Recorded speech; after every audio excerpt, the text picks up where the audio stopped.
tentang Provinsi Papua Barat Daya.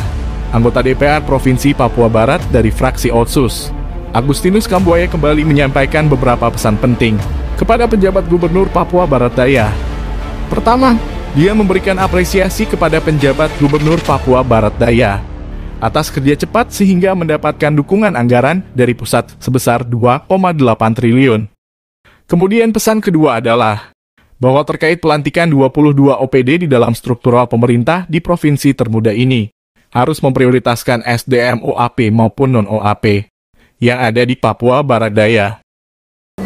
Selamat siang warga Papua Barat Daya, saya Agustinus Robianus Kambuaya, anggota DPR Provinsi Papua Barat, fraksi otonomi khusus, daerah pengangkatan Sorong Raya, menyampaikan selamat tahun baru kepada seluruh warga masyarakat Papua Barat Daya.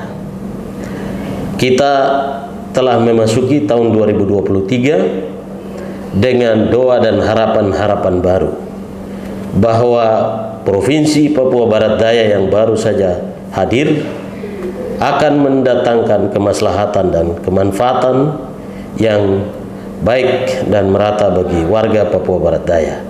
Itulah harapan kita di tahun yang baru.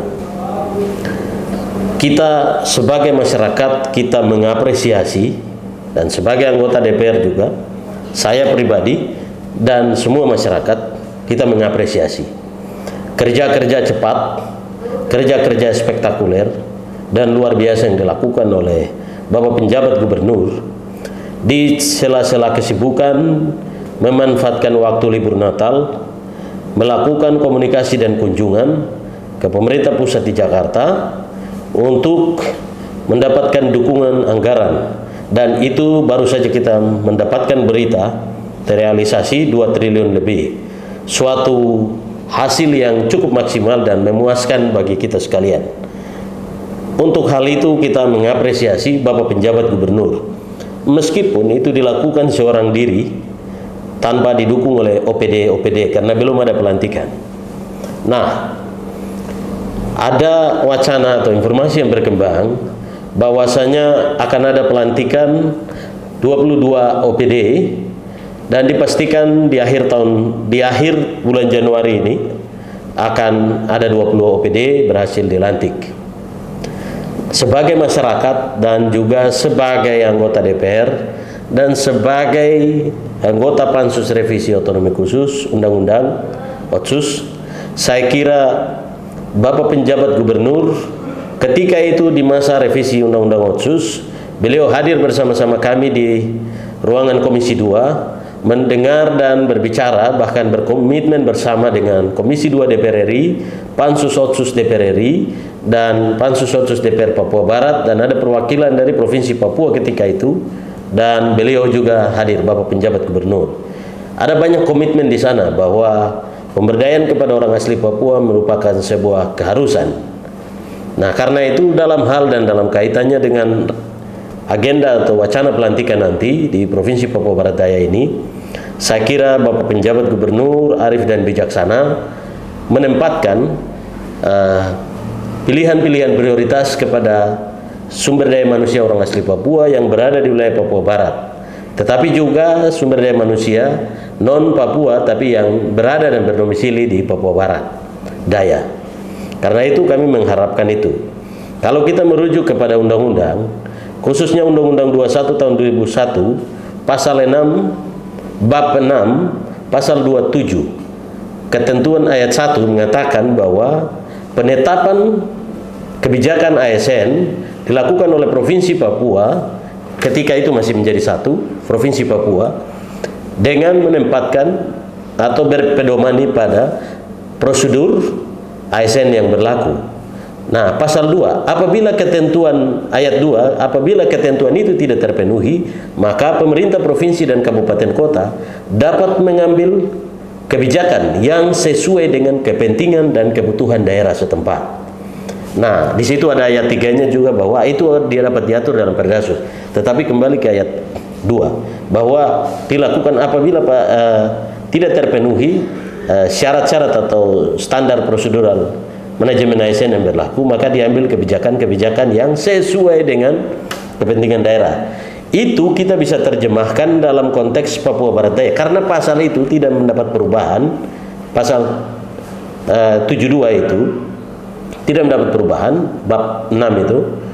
Karena itu kita berpandangan bahwa itu masih berlaku. Nah, dalam kaitannya dengan Papua Barat Daya, kepentingan daerah yang dimaksud atau kepentingan setempat yang dimaksud adalah, misalnya Papua Barat Daya ini kan provinsi yang diperjuangkan oleh masyarakat, idenya digagas oleh masyarakat, diinisiasi oleh masyarakat, dibiayai oleh masyarakat sendiri, dan pada akhirnya didukung oleh pemerintah. Nah, apa salahnya mempertimbangkan kepentingan daerah atau kepentingan masyarakat itu adalah memperhatikan kepentingan masyarakat yang berjuang itu. Misalnya tim presidium, tim deklarator, tim percepatan, dan seterusnya. Itulah yang dimaksud dengan kebijakan yang ditetapkan dengan memperhatikan aspek kepentingan masyarakat. Ya, saya kira ini bukan sesuatu yang berlebihan, ya. Saya kira di tingkatan pemerintah, negara, presiden, ada tim sukses yang memenangkan, lalu mereka dilibatkan ke dalam sampai level kepala daerah, gubernur, bupati, wali kota. Saya kira itu sesuatu yang lumrah atau wajar biasa saja di negara ini, di mana prioritas-prioritas itu diberikan ke sana.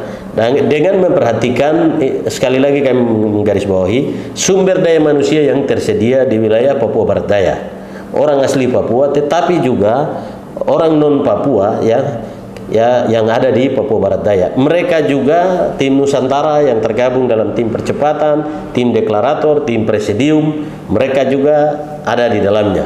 Jadi tidak hanya orang asli Papua, tetapi mereka yang ada di sini. Nah, tetapi prioritasnya ke sana. Kalau di kanal informasi yang sama ini, beberapa minggu yang lalu saya menyampaikan, misalnya hasil perubahan Undang-Undang Otsus kedua, pasal 76 ayat 4, pemekaran dilakukan dengan memberi ruang seluas-luasnya atau memberi ruang kepada orang asli Papua dalam wilayah pemerintahan, politik, dan lain sebagainya, kepegawaian ASN atau seterusnya. Karena itu seperti tadi saya sentil awal, bahwa prioritas kepada tim percepatan, tim presidium, tim deklarator itu bukan sesuatu yang berlebihan, tetapi sesuatu yang wajar dan biasa saja. Karena provinsi ini benar-benar merupakan ide yang digagas dimulai dari bawah, dibiayai oleh masyarakat, diperjuangkan sendiri, dan pada akhirnya mendapat dukungan. Sehingga apa salahnya prioritas-prioritas ini menjadi perhatian yang serius. Saya kira itu, sehingga ini kemudian tidak menimbulkan resistensi yang akan. Tapi pada prinsipnya kami sangat mengapresiasi kinerja Bapak Gubernur, terutama dalam hal realisasi anggaran 2 triliun. Apabila besok pelantikan pejabat OPD yang ada, dengan mempertimbangkan asas proporsional, asas partisipasi, memperhatikan faktor sosial yang lain seperti tim yang berjuang dan lain-lain, saya kira ini akan menambah sempurna kepemimpinan Bapak penjabat gubernur. Kita semua dukung itu dengan catatan-catatan itu. Saya kira itu apa yang dapat kami sampaikan. Kiranya provinsi ini akan mendatangkan perubahan dan kebaikan bersama bagi kita. Ya, wassalamualaikum warahmatullahi wabarakatuh. Salam sejahtera, Swastiastu, Namo Buddhaya. Salam berkat, dan Tuhan memberkati kita sekalian.